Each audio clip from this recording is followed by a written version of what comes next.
Terliği bana versene. İyi olur bana. Örterim.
Güzel mi oldu?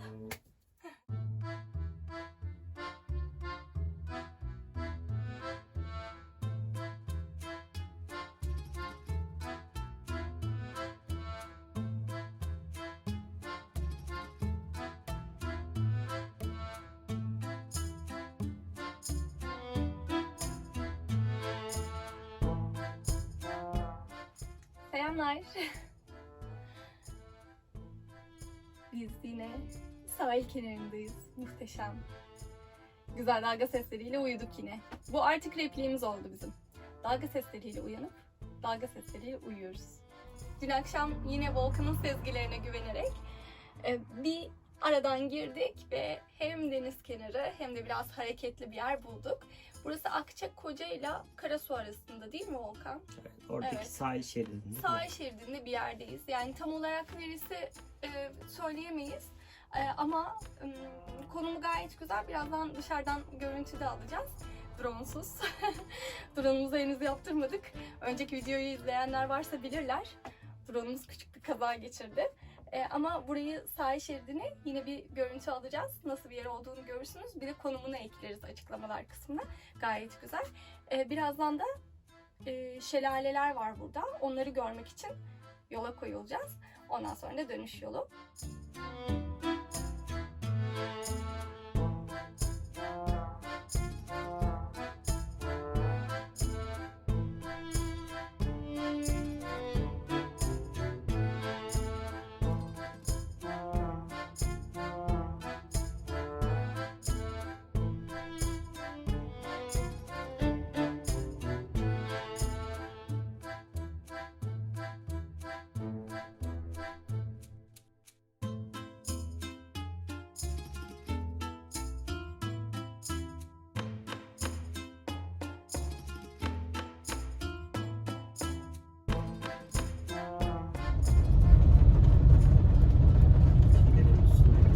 Evet, burası köprü. Altından nereye akıyor herhalde değil mi? Evet. Bak, yapraklardan hala Aa, ne düşmemiş. güzel değil mi? Bak bir şey söyleyeceğim. Ne söyleyeceğim? Sonbahar renkleri vardı işte, yapraklar sarıydı, kırmızıydı. Şimdi mesela şu görüntüde gökyüzüne yükselen çalılar da harika gözüküyor, ağaçların dalları. Şurası çok güzel gözüküyor baksana. Çok harika ya. O tarafı çekemiyorum ama çok güzel gerçekten. Çünkü böyle taşların üstüne de güneş vurmuş. Evet. Deredeki taşların üstüne.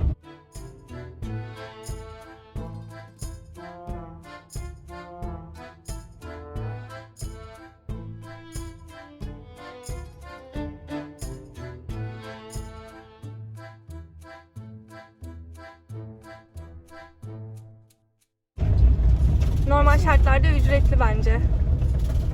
Şifalı su. Evet, kimse olmadığı için ücretsiz bir şekilde girdik şu an. Evet. Demek evet, burada da kalınabilirmiş gerçekten ama biz burayı bilmiyorduk ki. Bir de çok geç geldik ya akşam.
Şimdi bilmiyoruz, bir tane daha video koyar mıyız bu ay? Aslında bu yıl sona eriyor. 2019'u geride bırakıp 2020'ye doğru koşar adım gidiyoruz. Çok sayılı günler kaldı. Biz haftaya Ukrayna'da olacağız. Benim doğum günümü kutlamak için. Geçen sene de Ukrayna'da, Kiev'deydik. Bu sene Lviv'de olacağız. Oradan yine görüntüler alacağız. Belki onun için de küçük bir video hazırlarız. Ama tabii ki yeni yıla kadar yetişir mi ona emin değiliz. Karavansız gidiyoruz. Çünkü henüz onun için karavanımız henüz hazır değil. Aslında biz de hazır değiliz. Onun için ehliyeti değiştirmek gerekiyor vesaire.